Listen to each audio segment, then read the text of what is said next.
জয় বাবা লোকনাথ। আজ লোকনাথ বাবার 133তম তিরোধান দিবস। তার এই তিরোধান দিবসে তাকে শ্রদ্ধা জানিয়ে তার কিছু বাণী আজ আমি আপনাদের কাছে পাঠ করে শোনাব। 1730-এর 31শে আগস্ট কৃষ্ণ জন্মাষ্টমীর দিনে একটি ব্রাহ্মণ পরিবারে জন্মগ্রহণ করেন লোকনাথ ব্রহ্মচারী। বাল্য বয়সেই ব্রহ্মচর্য গ্রহণ করেছিলেন তিনি ও তার বাল্য বন্ধু বেণীমাধব। তাদের গুরু ছিলেন ভগবান চন্দ্র গঙ্গোপাধ্যায়। পরবর্তীকালে নিজের গুরুর হাত ধরে বন্ধু বেণীমাধবকে সঙ্গে নিয়ে ব্রহ্মচর্য পালনের জন্য বনে গমন করেছিলেন লোকনাথ। নিজের গুরুর আশীর্বাদে হিমালয়ের পর্বতের গুহায় 100 বছর তপস্যা করে সিদ্ধি লাভ করেন এবং ঈশ্বরের দেখা পান। দেব দর্শনের পর তিনি মানব কল্যাণ ও উদ্ধারের জন্য লোকালয়ে ফিরে আসেন। তার কিছু বাণী হল: 1. যাহারা আমার নিকট আসিয়া আমার আশ্রয় গ্রহণ করে, তাহাদের দুঃখে আমার হৃদয় আর্দ্র হয়। এই আর্দ্রতাই আমার দয়া, ইহাই আমার শক্তি, যা তাহাদের উপর প্রসারিত হয় এবং তাহাদের দুঃখ দূর হয়। 2. সত্যের মতো পবিত্র আর কিছুই নেই। সত্যই স্বর্গ গমনের একমাত্র সোপান স্বরূপ, সন্দেহ নেই।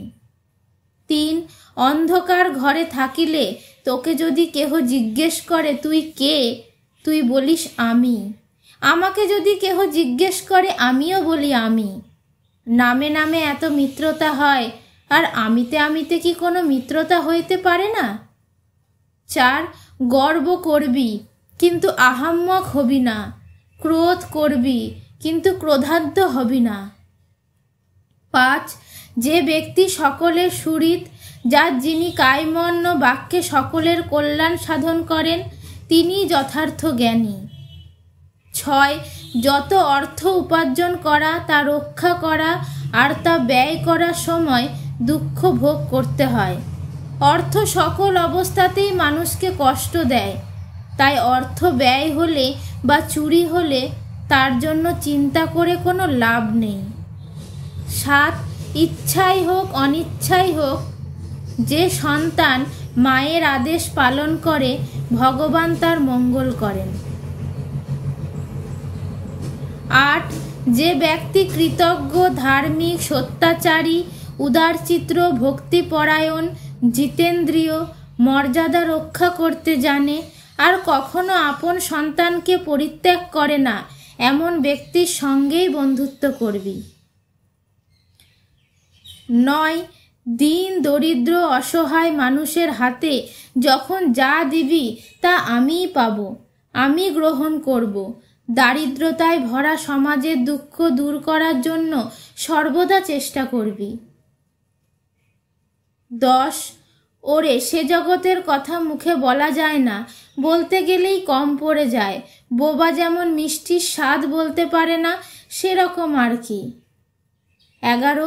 আমিও তোদের মতোই খাই, দাই, মলমূত্র ত্যাগ করি, আমাকে তোদের মতোই একজন ভেবে নিস। আমাকে তোরা শরীর ভেবে ভেবেই সব মাটি করলি। আমি যে কে তার কাকে বোঝাবো? সবাই তো তোর ছোট ছোট চাওয়া নিয়েই ভুল করেছে রয়েছে, আমার প্রকৃত আমি কে? 12. অন্ধ সমাজ চোখ থাকতেও অন্ধের মতো চলছে। 13.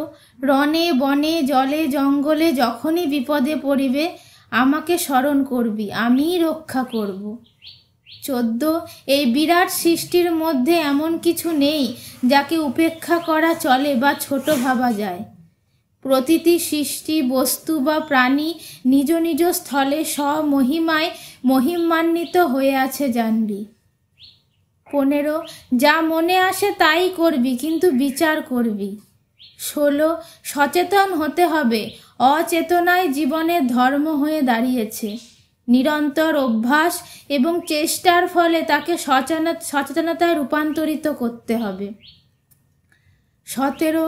কাম ক্রোধ সব রিপুই অবচেতন মনের স্তরে স্তরে সুপ্ত অবস্থায় রয়েছে, সুযোগ পেলেই তারা প্রকাশ হয়, কারণ মানুষ তাদের অস্তিত্ব সম্বন্ধে সচেতন হয়। অচেতন মন রিপুদের অবাধ ক্রীড়াক্ষেত্র। 18 মন যা বলে শোন, কিন্তু আত্মবিচার ছেড়ো না, কারণ মনে মতো প্রতারক আর কেউ নেই। মহাপুরুষদের বাক্য শাস্ত্র বাক্যে শ্রদ্ধাবান না হলে প্রকৃত আত্মবিচার সম্ভব নয়। 19 বিদ্যা তপস্যা ইন্দ্রিয় সংযম ও লোক পরিত্যাগ ছাড়া কেউই শান্তি লাভ করতে পারে না। 20 অহং চলে গেলে নিজের মনই নিজের গুরু হয়। সৎ ও অসৎ বিচার আসে। জ্ঞানের সঙ্গে ভক্তির মণিকাঞ্চন যোগ হলে শ্রদ্ধা হবে তোদের আশ্রয়, শ্রদ্ধা হবে তোদের বান্ধব এবং শ্রদ্ধাই হবে তোদের পাথেয়।